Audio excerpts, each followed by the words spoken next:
Welcome, World Changers. We are so glad you have joined us for another week of our series called Can You Believe It?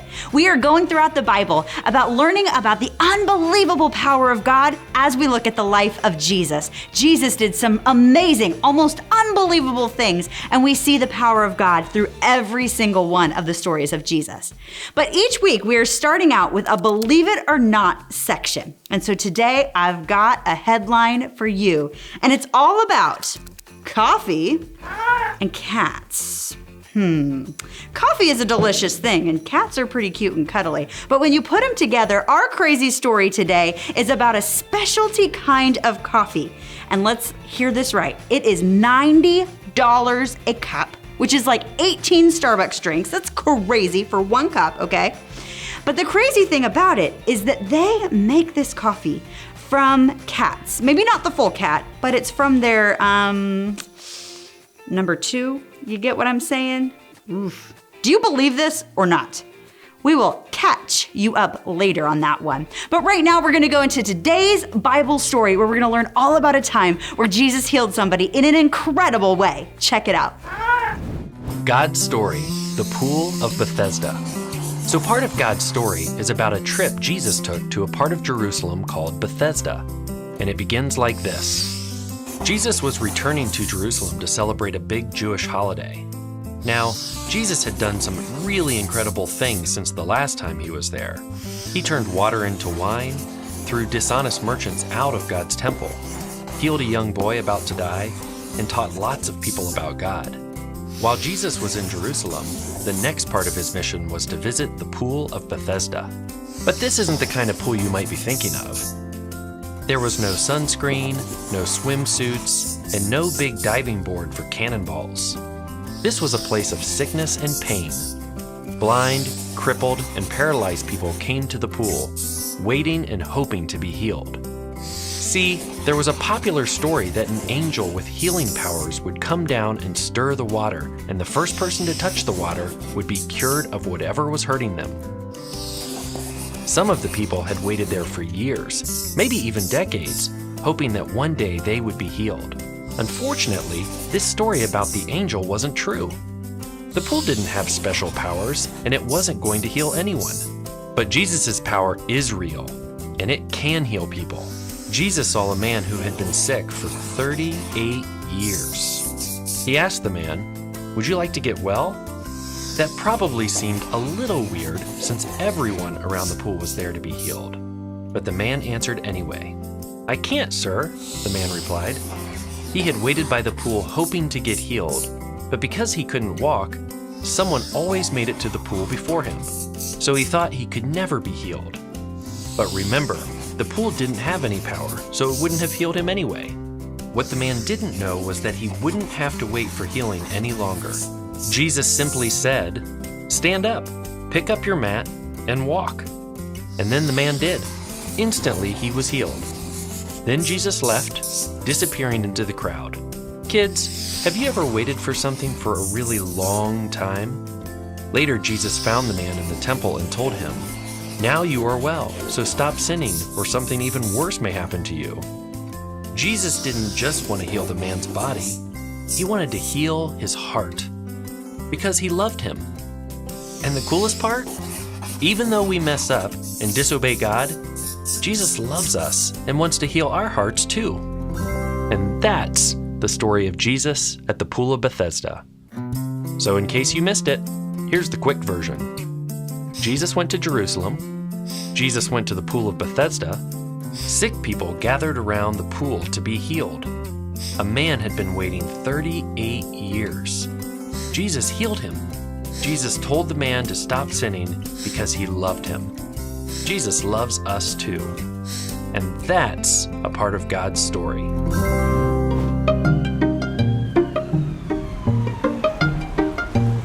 The doctor is in. It is time for another checkup. No, not you. You're that guy from last week, that Dr. Unbelievable guy, and you are not giving me any kind of checkup.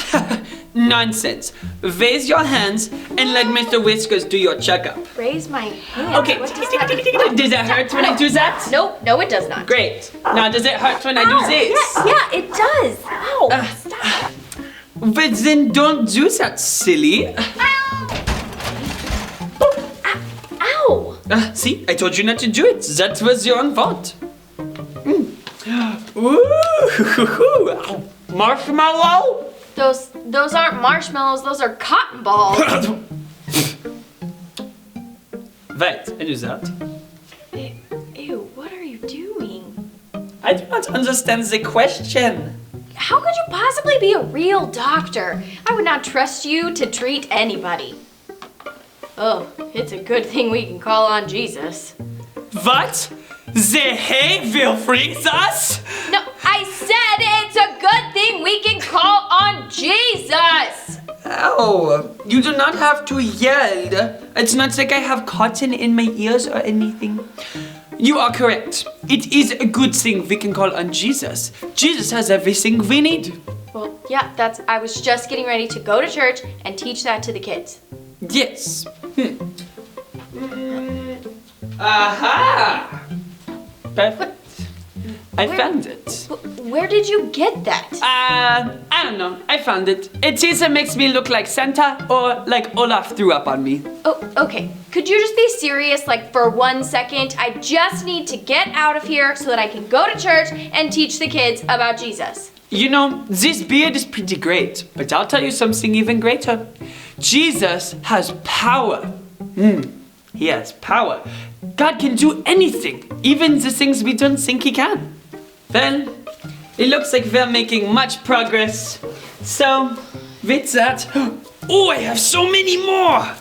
Take those. I will see you next week for your checkup. Oh my goodness, this guy's unbelievable! That's it. Please, you're actually right. Well, you're welcome. Goodbye. Seriously, are there no other doctors in this place? Isn't it great to know that God knows our needs? All right, everybody, it is time to stand up on your feet and get ready to worship God. He has been so good to us and takes care of our needs. So let's stand together and worship the Lord.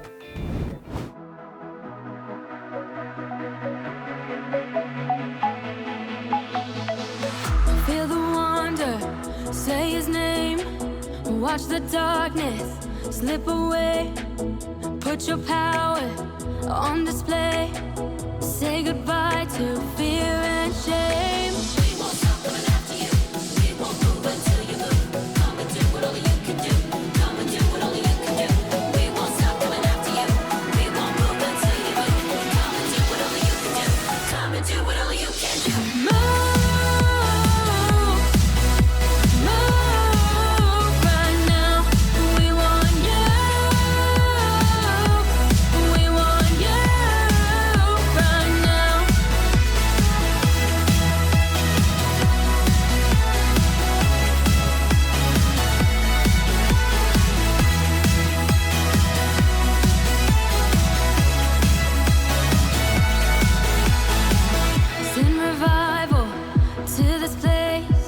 Signs and wonders in his name. We won't stop coming after you. We won't move until you move. Come and do what only you can do. Come and do what only you can do. We won't stop coming after you. We won't move until you move. Come and do what only you can do. Come and do what only you can do. Move right now. We want you. We want you.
Today, our big idea is I believe God knows what I need.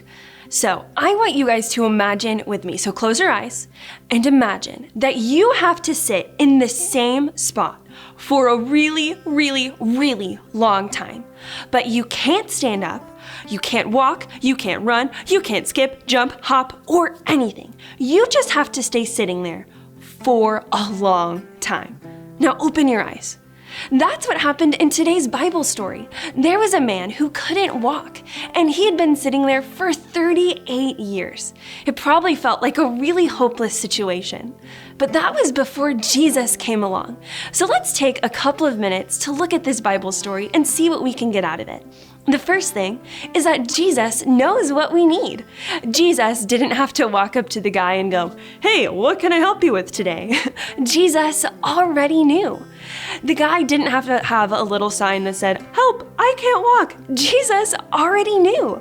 And the same is true for our own lives. No matter what we need, Jesus already knows exactly how he can help. He knows what we need, and he has the power to do something about it. And that's our second point. It's that Jesus has the power to heal. We never have to wonder if Jesus has the power to heal. Jesus created our bodies. Jesus created everything that we see. Jesus knows exactly what we need, and he has the power to help us with it. And he is strong enough that no matter what we're facing, he can help us out. And the next thing that we need to remember is that even when you think nobody can help, God can. There have been situations wherever people have gone to doctors and nurses and that they can't help them, but we need to remember that God can always help them. God can heal them and provide for them. And the same is true for us. We don't have to ask why God doesn't heal people. We just have to trust him enough to ask for the healing, because that is what we're learning today, that Jesus knows our needs and that we can ask him for help no matter what we're facing. So walk in that today, world changers. Now it's time to respond to today's message. Take the next few moments to go through these talking points with your family or friends watching with you. Do you find it hard to believe that Jesus heals? Why or why not?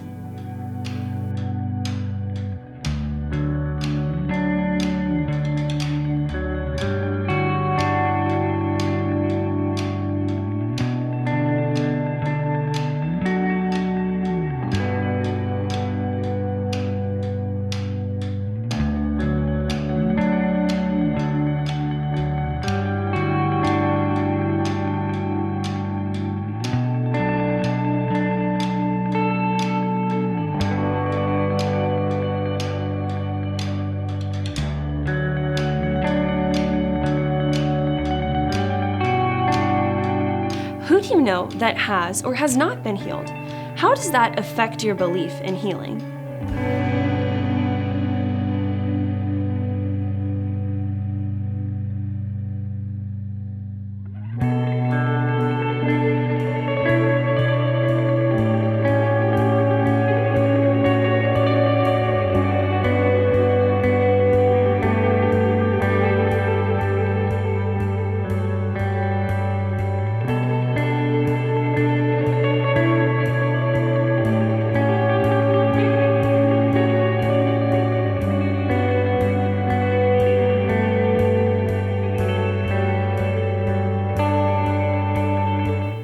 Is there something you need God to heal that you're scared he won't do?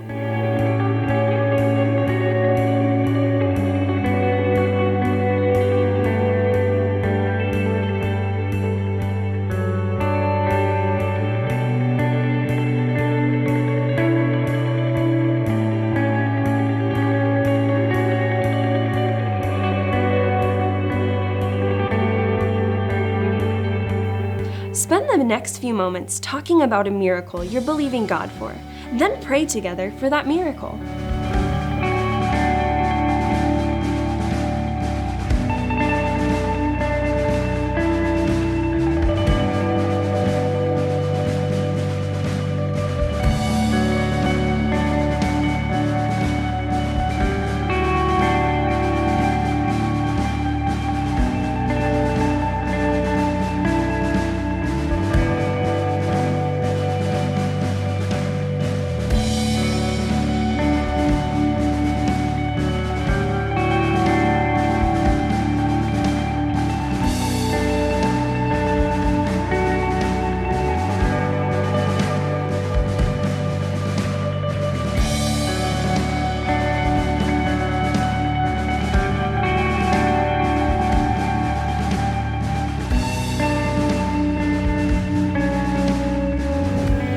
Today has been so fun getting to be with you guys and learning all about our miracle working God, that nothing is impossible for him. So let's go over today's big idea one more time. I believe God knows what I need. Great job, world changers. Now it's time for the grand reveal of our Believe It or Not headline story. Now, if you forgot already, at the beginning of today's episode, we had a story about coffee and where a very expensive coffee came from. And it was a little disgusting, if you remember. Anyway, so how many of you believe that that was totally true? Raise your hand. How many of you are like, no way, that's unbelievable? Raise your hand. Well, if you thought that it was true, you are correct. Believe it or not, here is the story. In Southeast Asia, it was discovered that after the civet cats who would snatch the ripe coffee cherries off the bush past the berries, some of the work of processing the beans had already been done to make a great cup of coffee. In 1996, however, a team of German scientists discovered a less disgusting way to get the same flavor without dealing with the duty. Can you believe that? All right, world changers, it has been great to see you today, and we can't wait to see you next time. Now remember, you're God's kids. He has plans for you. He loves you like crazy, and we do too. So we'll see you next time.